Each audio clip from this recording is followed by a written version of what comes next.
Reuwen Strykowski. Would you continue with your story? Yeah, in this camp, this Jew became the head of the camp. And he considered himself the king of the Jews. Had zich aangered. And people used to, excuse me, lick his ass because he was in charge of death and life. If anybody, he became a dictator. If anybody had any complaints, he just killed him. He beat him so much that he died. And people used to complain. We had no, the actual head of this camp was the mayor of this village, which was a German. Do you remember his name? Eigenbach, something like this. He was a nice guy, a farmer, spoke only German. He didn't speak any other language, not Polish, because he was brought, I think, from Lita somewhere. They used to repatriate Germans, and he gave a farm, a big farm. He became mayor there. And we used to work for him too, in the farm. He knew that people work and they have to eat. But people complained to him, so he used to tell the Jew, the head of the camp, that they complained. He told them who, so he used to beat them. And we were there about a year, about 10 people which he killed. Did he ever beat you? No, he never put a hand on me. And never on my brother. And I don't know really why, but okay, he didn't beat everyone, but only those who complained. So it came a point that he felt so strong by himself that he brought his wife to the camp. His wife was Polish, so she came to visit the camp. First of all, he used to sell food, and he used to send money to his wife. And then his wife came. There were 2 tailors in the camp, which normally they were working for Germans. They used to bring alteration mostly. And they had enough food. And there were 2 cooks there in this camp, and him, and 2 brother-in-laws. He made them like policemen, and 4 men at work. One of them was brutal but stupid. He didn't really harm anybody, but one was very vicious. He used to put a hand on me sometime too, but not too often. So when his wife came, we were starving. He used to buy on the black market materials, shoes, materials, and the tailors were working, making suits because he had a child, a son, which was hidden somewhere. So suits for his son, dresses for his wife, in suits, in shoes, and so he didn't have money. So he used to sell our food, and people complained, and the people who he respected, because he couldn't, others didn't beat really, but he couldn't do it alone. He had somebody which tolerate what he did. They told him, it will be very bad for you if you will do this, because the complaints will go, you will kill another guy, but he didn't believe. He thought that people are so afraid of him, they won't. But one day, this same Bürgermeister came after work, and he says everybody to stand in the line. So he tried to arrange this roll call. He didn't know why, but a few people knew what was in store.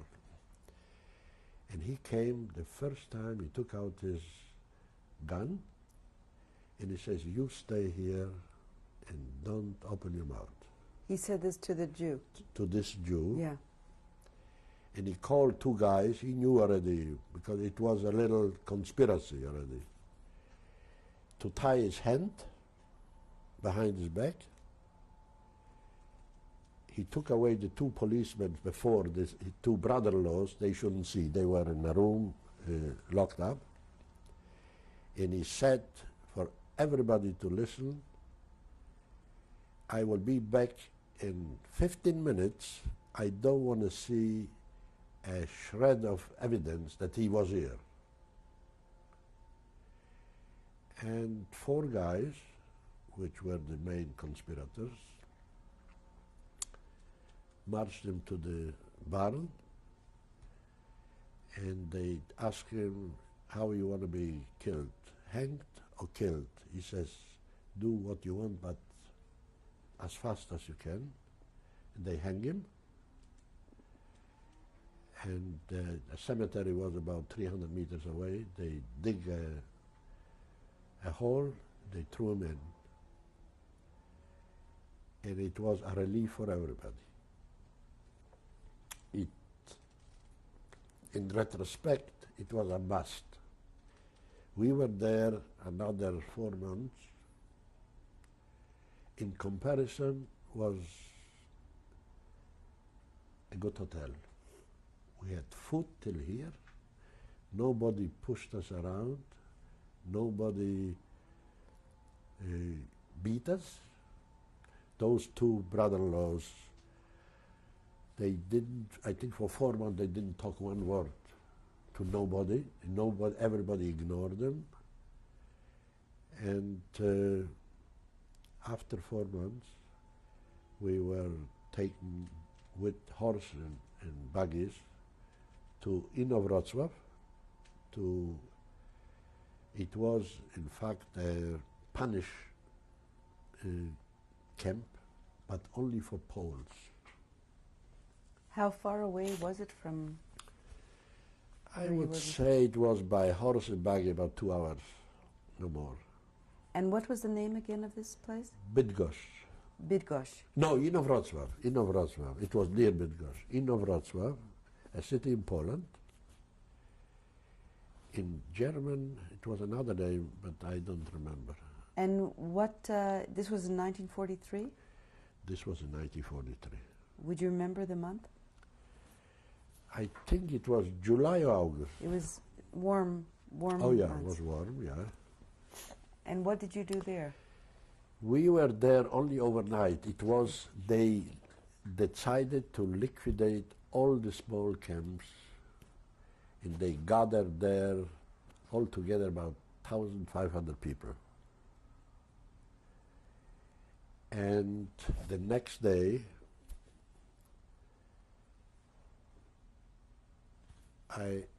we were loaded on the train to Auschwitz.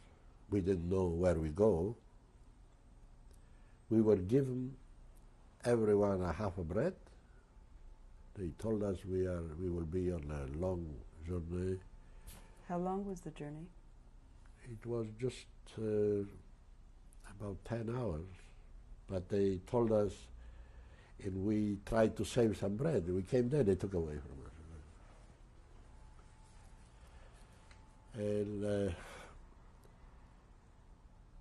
I met there a Pole from our town.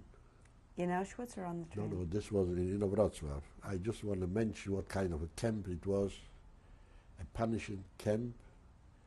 People were sent there, innocent people. He was a very respectful baker, quite a middle upper class guy, a nice guy. He had a beautiful wife.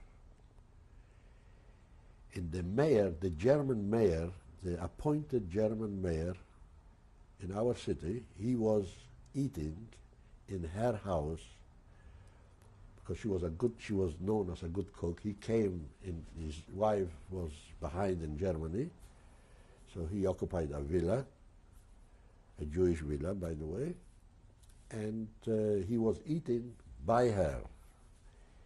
And he tried to make some advances to her, and her husband was in the way. So he sent him away to this punishment camp. Over there, you couldn't talk with anybody. Everything has to be on the run. The food even. Before they got the food, they had to sing for 2 hours beautiful German songs, which they taught them there. And then on the run, you know, if you miss, you miss. You had to run away. If you went to the toilet, and he was more than the allowed time, a German shepherd went in and took him out from there. So when he was talking to us, you know, there were special like sidewalks marked with white bricks and very narrow. He had to run only in this path. So we were lying, because there was no room for us overnight, we were just lying there on this big platz. So he was running back and forth and saying a few words. And just to mention what kind of a camp. The next day we were loaded on cattle trains and sent to Auschwitz. We arrived at night in Birkenau. We didn't know it's Birkenau. Had you heard about the camp before? Had you heard the name? Not a clue, nothing. We didn't know nothing. We arrived, and at the famous ramp, there were a group of SS people. I don't know if Mengele was there or not, I couldn't say. We were selected. We didn't know why the selection. We came, by the way, with women also, because there were some little camps with women where they was working in the fields, and they separate, the women separate and the men separate, and then the men passed again a selection who was fit for work and who was not fit for work. I was selected with my brother. I didn't know it was for what. There was a truck. They put us on the truck with the plant deck. Like a canvas. The canvas, yeah. They closed the canvas, and we were a few trucks. The whole transport was about 1,500 people, so it was about half women. I don't know how many they select for work, but we went about 6 kilometers, which took about 20, 25 minutes by truck, and we arrived in Buna. Buna, which was a sub. This was called Auschwitz III in their official jargon, because there was Auschwitz I, Birkenau was II, and Buna was III. And there I was till, in Buna I was, the first 3 months were very, very hard. We were in tents, working in a cable commando, which was very hard, physical hard work. We had to dig the ditches for the cable. And did you have tools to dig it? we had shovels, and we had, you know, the axes. But the ground was soft, it was, you know, clay. We went till here in the clay. Till your ankles. Yeah, so we were digging, And then putting the cable in. The cable was very heavy. I see sometimes how they put here cable without any effort, without any people. And I envy, but they wouldn't do it anyway. If they would have the equipment, it didn't cost them anything. At what point did you receive your number on your arm? In Buna. When I arrived the same night in Buna, and by the way, my number is 144 424.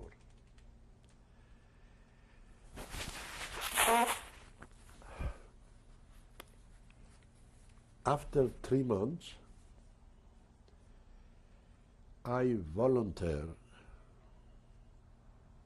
I was naive, but it works out in the long run. What year was this?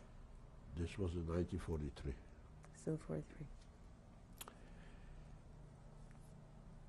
I have to mention, because this helped me a lot to survive. When I left my home,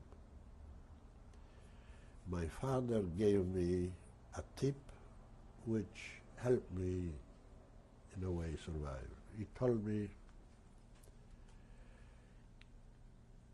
if you go to a new place, prove yourself that you are a good worker.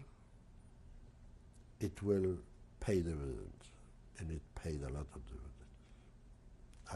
You will see later. And try to keep clean as much as you can, which I did as much as I could, but if there is no water and no change clothing, you had lice. So they advertise who wants easy work and more food. So I volunteer. And my brother says, don't go. Because he's just opposite. He doesn't want to eat, he doesn't want to work. Till today, yeah, he is such a type. But I say, listen, I want to work and I want to eat. I went to work the next day, and I didn't admit, but I came home on all four. I had to carry cement bag, 50 kilo cement bags on my back all day long. They were unloading from train cars, yeah. So 2 people were taking, they had some like ears, the cement bags. They used to throw it on my back. Sometimes I just collapse. Sometimes the bag break, and I was full of cement. I was working like this about 3-4 weeks. Okay, with the time you get used, but I couldn't get out. There is no such a thing, get out. And I told my brother, you were right, I made a mistake. But nobody was, they were watching us, but nobody beat us or something like that. And I happened to meet this, my couple was the gypsy. What was his name? Rudy Ach. And where was he from? Where was he from? He was from Van Eyck in the German Ruhr, somewhere there. I know exactly that he's from Van Eyck because I used to write some letters for him. He was a total illiterate, but the most intelligent.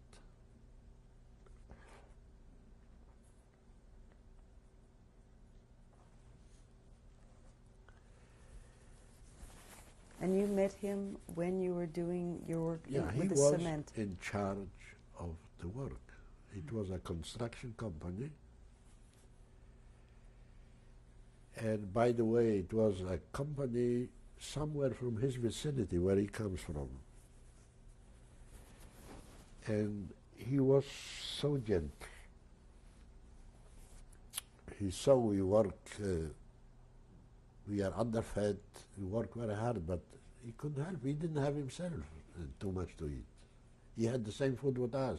Maybe he got a little more from the bottom, a little more soup, but he didn't have. And he happened to like me, that I work good, so he gave me some other work. We were building, making all kind of construction, so I was sometime working. We had a machine to mix the cement, or sometime he gave me, just watch that they put the right mixture, the right sand, the right cement, so it was already easier. Then he used to send me to bring lunchtime to pick up, some soup with me with another guy who used to carry. And then those who carry they had to wash the dish. So whatever is left a little bit on the bottom, so we had a little more food. And then with the time, the guy who used to write for him the numbers was transferred. He became a capo in another company, in another work detail. This is Rudy's yeah. assistant. So he asked me if I want to do it. And I say, of course. And from this day on, I practically didn't do anything. When was this? Would you remember? This was, I believe, around January 44, February 44. I didn't do nothing at all. My duties was to write the numbers and give it to him. Then he had a shack where we used to eat lunch. So I made a fire. We had a stove, a wood I used to organize here and there. So I was warm. I had a little bit more food. I didn't work. This was, and another thing, there was, every day was an air raid. If I remember correctly, about 10 o'clock, every day at the same time they came to bomb the factory. It was a huge complex where they built to make synthetic oil, synthetic rubber, all kinds of things. But it was a construction. The minute something was ready, they came, they bombed it. So they had intelligence. They knew what going on. Came Americans or British, I don't know, whoever came. They came in big quantities. 50, 100 airplanes in one shot. They were very high, but we could see them. Where did you go during the air raids? There were air shelters, and we were going always. I was petrified for those air shelters because we used to go 2-3 flights down in very narrow, was very sticky without proper ventilation, but we had to go. But later on, we used to hide in places where, because the Germans were the first who ran away. So after each air raid, I had to go to a special place. Not me, in fact, the capo was supposed to go, and to report that everybody is present, that nobody ran away, because in the chaos, maybe some people disappeared. But my capo never went because he was afraid they may ask him a number or whatever, so he always sent me.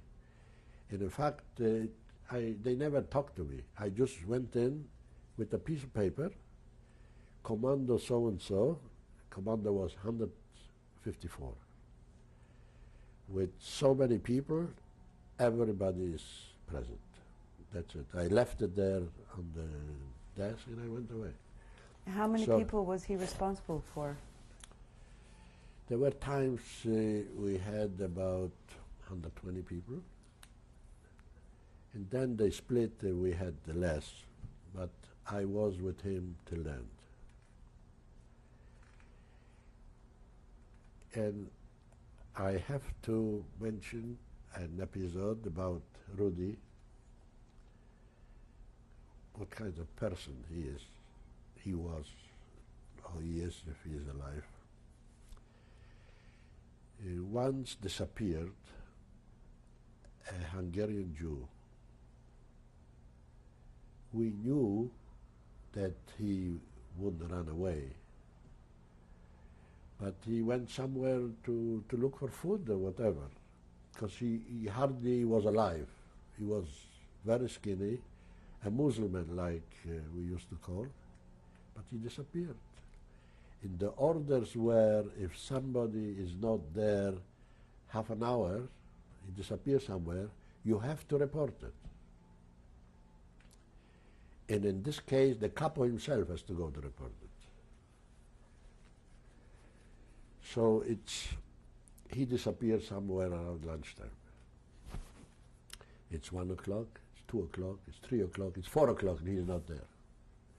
And he goes, you know, when he was mad, he was with his teeth. He was, I remember like today. And he says, I have to go now because around 5 o'clock we go home. And he says, I want you to come with me. Because he had verbally to say the number of the person, and he couldn't catch. You know, his brain didn't register a number. So it was about a mile to walk, and I had to, and he was, you felt that he's ashamed of himself, because usually somebody who is an alphabet like he was, he tried to cover it up by talking nonsense. He talks, he tries to take a part in a conversation which he is totally, so he talks nonsense. But this guy, he would never open his mouth. You could see only he tried to absorb. His eyes were, you know, he liked to absorb the knowledge what other people has, and he appreciated what other people, he thought everybody for him was a professor. That's why I say he was so intelligent, he never embarrassed himself to say something which is out of context. So I was repeating maybe 1,000 times in this mile, the number. Finally, we went there, and he went in, I was outside. And it took about 10 minutes, he comes all beaten up, out. All beaten up, with this guy who disappeared. I say, Rudy, what happened? He said to me, listen, I came in, and I told him the number, and they asked me when he disappeared. And I said about an hour ago. And they catch him 4 hours ago, wandering around.